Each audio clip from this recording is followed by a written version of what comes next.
तो धीरे धीरे पेड़ को पूरा ढक लेता है, ढक करके वो पेड़ सूख जाता है और वो पुष्ट होना शुरू हो जाता है। तो अमर बेल का नाम तो हम लोग करते हैं, लेकिन नाम में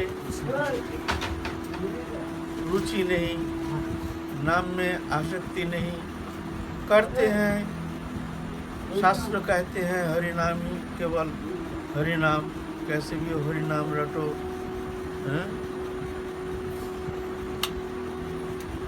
संकेतम परिहर्षण हेलन में बाबा भगवत नाम गुरु नाम अशिष अगहरंग बिंदु।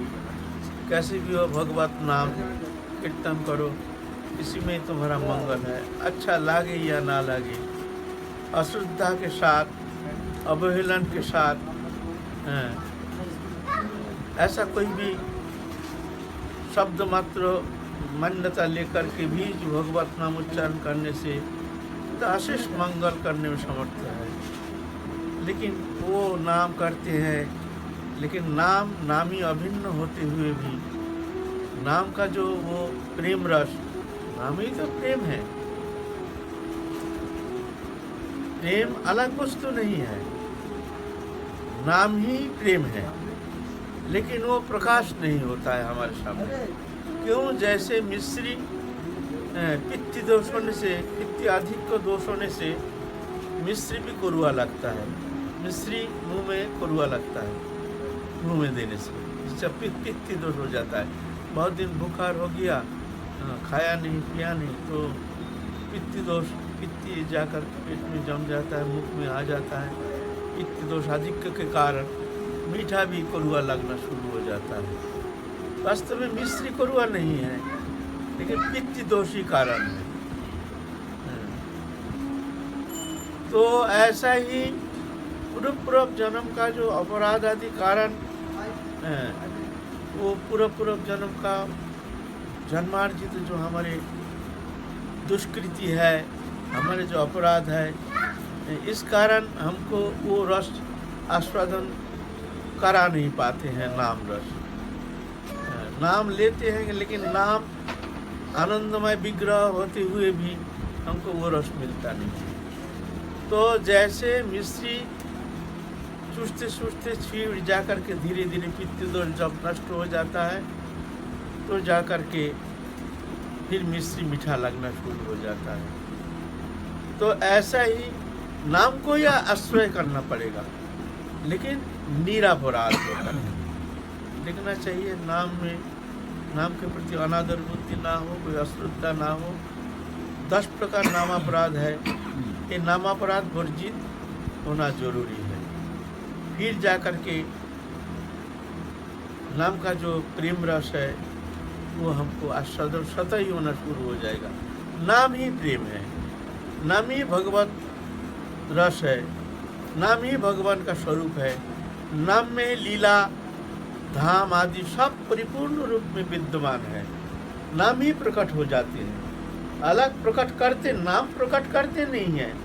नाम ही नामी रूप में, लीला रूप में, धाम रूप में नाम ही प्रकट हो जाते हैं सामने। देखो मैं कौन हूँ, मेरे को देखो तुम। बीज रूप में नाम है, बीज रूप में एक बीज है।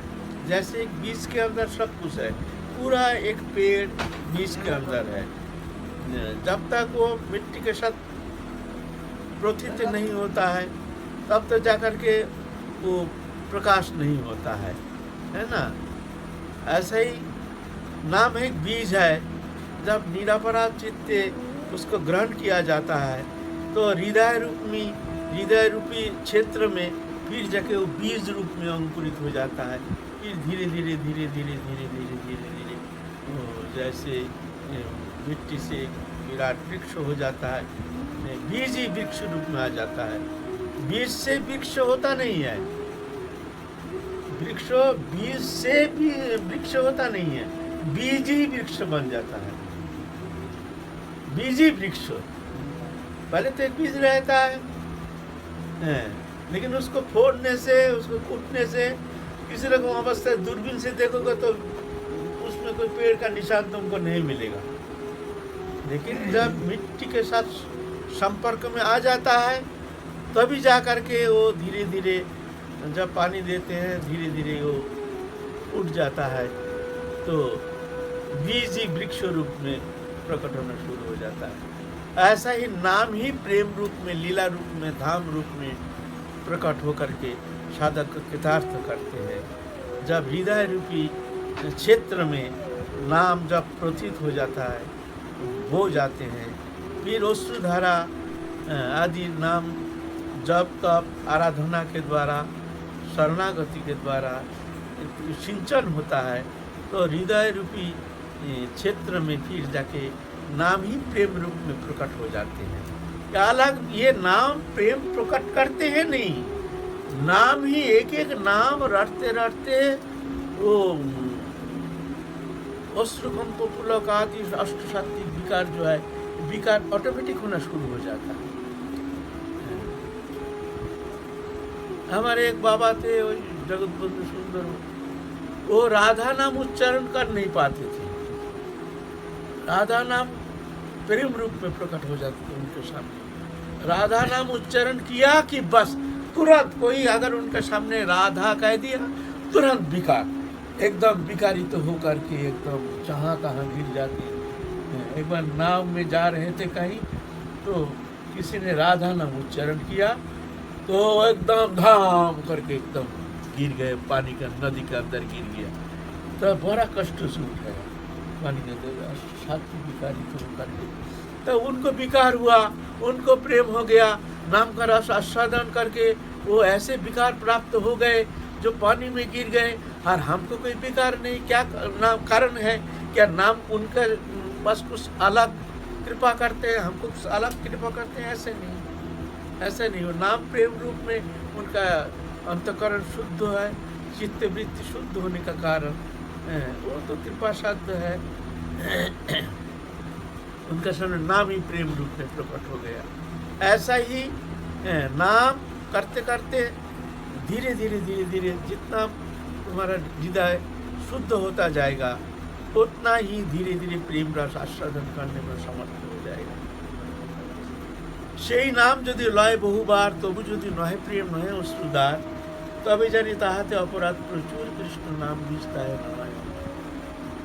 बोले वो नाम बहुबार ले रहे हैं, फिर भी हमारे जो नाम के जो फल स्वरूप जो प्रेम प्रकाश, प्रेम का प्रकाश क्या है? में अष्टसात्विक विकार है, अश्रुपात होना शुरू हो जाएगा। नाम करते करते विवश होकर, क्या जाने के हृदय गदगद हो जाएगा। नाम करते करते अश्रुधारा बहना शुरू हो जाएगी।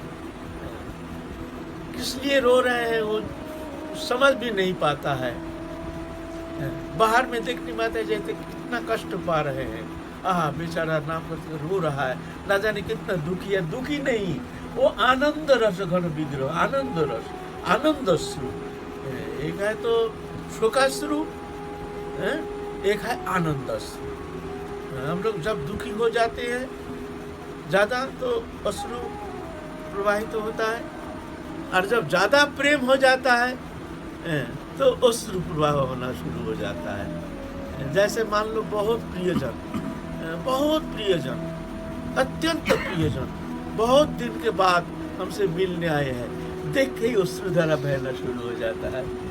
कितना दिन बाद है, कितना दिन देखा नहीं, कहाँ थे भैया इतना दिन। उसे क्यों? इसको कहता आनंद। ये दुख नहीं, देखने में लगता है दुख जैसे। तो साधक को, जिस साधक को ये प्रेमाश्रु का आस्वादन एक बार मिल गया है, वो साधक इसको भूल नहीं पाता है। वो अश्रुधारा रुक जाने से वो बहुत कष्ट महसूस करता है, वो विगलित हो जाता है, हृदय दुखी हो जाता है, संतप्त हो जाता है, व्यथित हो जाता है, जलन शुरू हो जाता है शरीर में। हमारा अश्रुधारा क्यों बंद हो गया? क्या कारण है? कौन सा अपराध हो गया? अश्रु में क्या रखा है क्या जाने। नहीं, अश्रु के लिए वो दुखी हो जाते हैं। हमारे नाम में अश्रुधारा क्यों नहीं बह रही है? नाम है प्रेमाश्रु। अश्रु, पहले अश्रु होता है, फिर कंपन होता है शरीर में, ऐसा ऑटोमेटिकली एक कंपन हो जाता है, पुलक, रोमांच, ये रोम को सब ये सब खड़ा हो जाएगा। अश्रुकंप पुलक रोमांचो। शेद, ठंडी मौसम में भी शरीर से ठंडी पानी पसीना आना शुरू हो जाएगा, इसको कहते हैं शेद।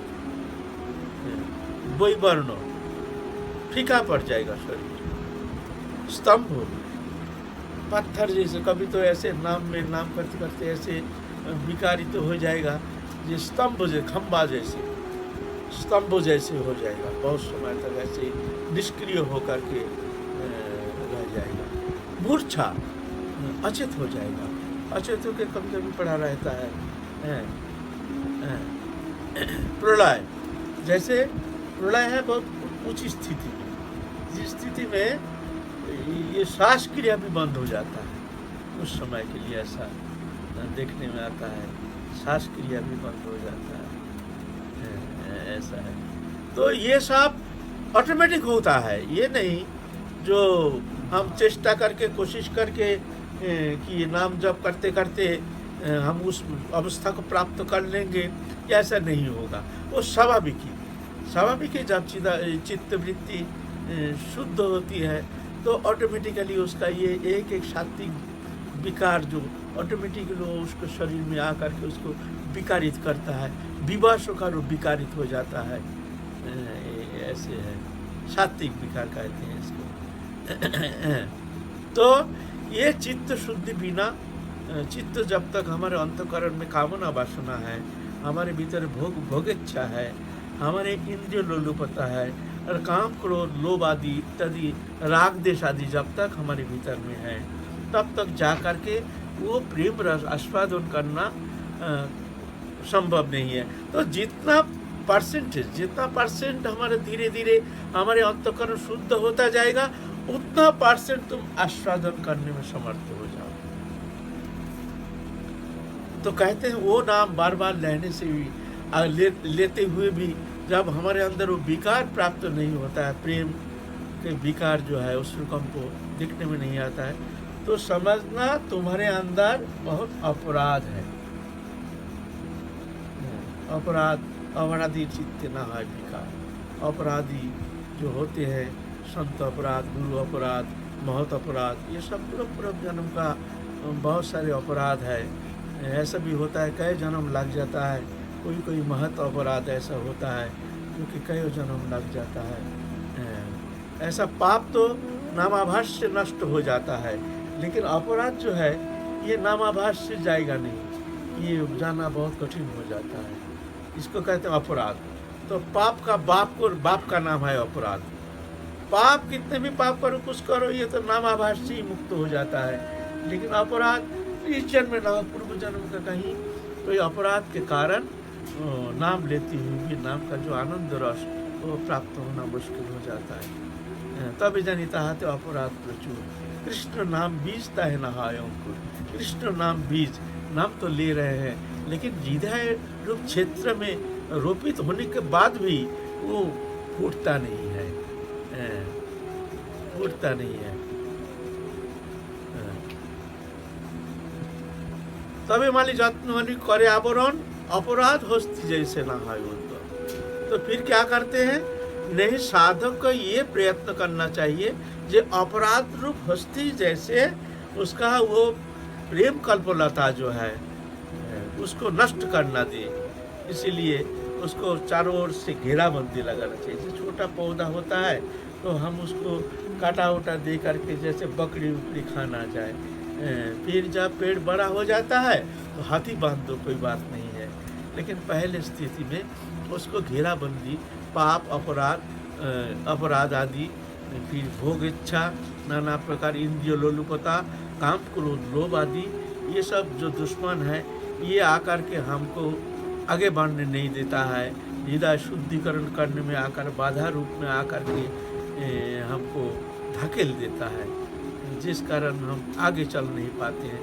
तो हर कदम अपना दोष देखते हुए, विचार करते हुए, जो हमारे अंदर क्या क्या कमियां हैं, अगर खुद समझ में नहीं आता है तो महत् पुरुष के सानिध्य में जा कर के उसको बोलना चाहिए। तद्विद्धि परिपात परिप्रश्न सेवया उपदीक्षन्ति ते गणगणेन तत्त्वदर्शिनः। तद्विद्धि प्रणिपात पहले जाकर प्रणिपात दंडवत करो, बोले कृष्ण हमारे अंदर ये कमियां हैं, ऐसे हैं, हमारा प्रेम नहीं हो रहा है, ऐसे ऐसे अपनी कमियों को दिखाओ, उनको बताओ महत्पुरुष के साथ, महत्पुरुष के पास जाकर के कमियाँ, फिर महत्पुरुष उपदेश कहना, फिर जाके वो उपदेश करेंगे। कौन महत्पुरुष? तो तत्वदर्शी, ऐसे हम जैसे नहीं, तत्वदर्शी जो प्रेम प्राप्त कर चुके हैं, जो भगवत कृपा लब्ध जो वो आस्वादन कर रहे हैं, पहुँचे हुए संत हैं, उनके सान्निध्य में जा कर के तुम अपना दुर्दशा, अपनी दुर्वस्था को व्यक्त करो कि उपदेक्षन्ति ते ज्ञानं करिण तत्वदर्शिनः, उपदेश फिर करेंगे। बोलता है फिर यदि लता अंगे उठी उपशाखा, फिर ऐसा है हम तो अपराध से बास करके हम तो भजन कर रहे हैं, बोलते उपशाखा है, कुछ स्वर्णलता कहते हैं, अमर बेल, वो क्या होता है आकर के पेड़ को ना ऊपर में, पेड़ के ऊपर रहता है, वो मिट्टी से कोई संबंध नहीं है, वो पेड़ के ऊपर ही छा जाता है, उसको तुम पहले नहीं हटाओगे ना तो धीरे धीरे वो खुद ही बढ़ता जाता है। उस पेड़ का जो रस है ना, वो रस लेकर के पुष्ट होता है, वो अपना कुछ नहीं है, उसका पेड़ का ही रस लेकर के वो पुष्ट होता है, धीरे धीरे पेड़ को पूरा ढक लेता है, ढक करके वो पेड़ सूख जाता है, वो पुष्ट होना शुरू हो जाता है, अमर बेल कहते हैं। तो वो क्या क्या है बोलता है उपशाखा, ये अमर बेल है, जैसे हमारे भक्ति लता के ऊपर ऐसे उपशाखा आकर के घेर लेता है। उपशाखा क्या है? भुक्ति मुक्ति वांछा, भुक्ति वांछा माने भोग इच्छा, आश्रम चाहिए, मंदिर चाहिए, मकान चाहिए, दुकान चाहिए, पैसा चाहिए, कौड़ी चाहिए, धन चाहिए, दौलत चाहिए, मान चाहिए, प्रतिष्ठा चाहिए, इसको कहते हैं उपशाखा। भुक्ति मुक्ति, भुक्ति मुक्ति वांछा, ब्रह्म ज्ञान की इच्छा, ब्रह्म निर्गुण ब्रह्म भगवान में समा जाना, यह है मुक्ति, पंचविध मुक्ति। ये भुक्ति मुक्ति वांछा जो अशुभ निषिद्धाचार, शास्त्र में जो निषेध किए हैं, निषिद्धाचार, ये नहीं करना, ये नहीं करना, किसी का निंदा नहीं करना, किसी का देश नहीं करना, किसी का हानि नहीं पहुंचाना,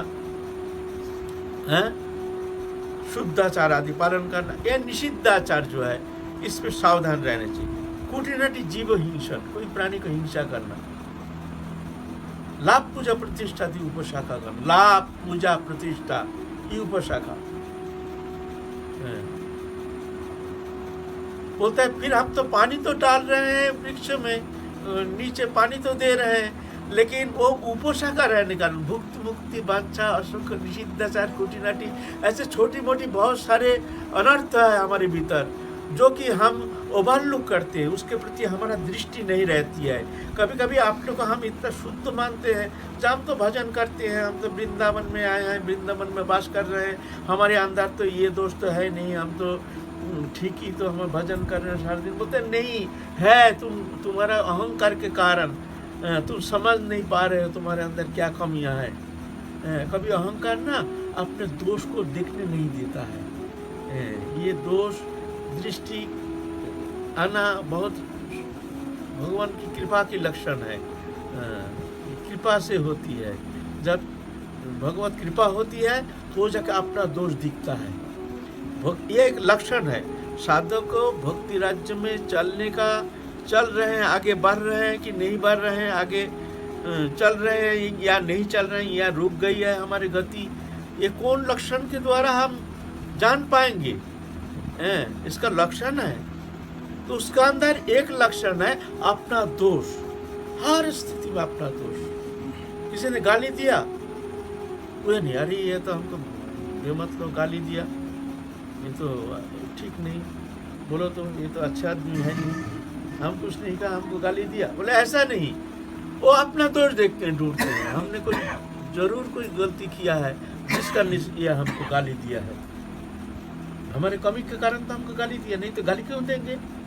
इनका दोष नहीं, हम में कमी है। तो ढूंढते हैं अपने अंदर जो हमारे कमियाँ, कौन क्या कमियाँ हैं, ये कमियाँ मिटानी है। ऐसा हर कदम अपना दोष देखते हैं, ये एक लक्षण है। ऐसे धीरे धीरे साधक जब अपना सावधानी रख करके आगे बढ़ने के लिए कोशिश करते हैं, तो धीरे धीरे चित्त शुद्ध होता जाता है। ऑटोमेटिकली वो प्रेम रस वो स्वतः ही आस्वादन करना शुरू कर देते हैं। नाम ही प्रेम रस को आस्वादन कराते हैं।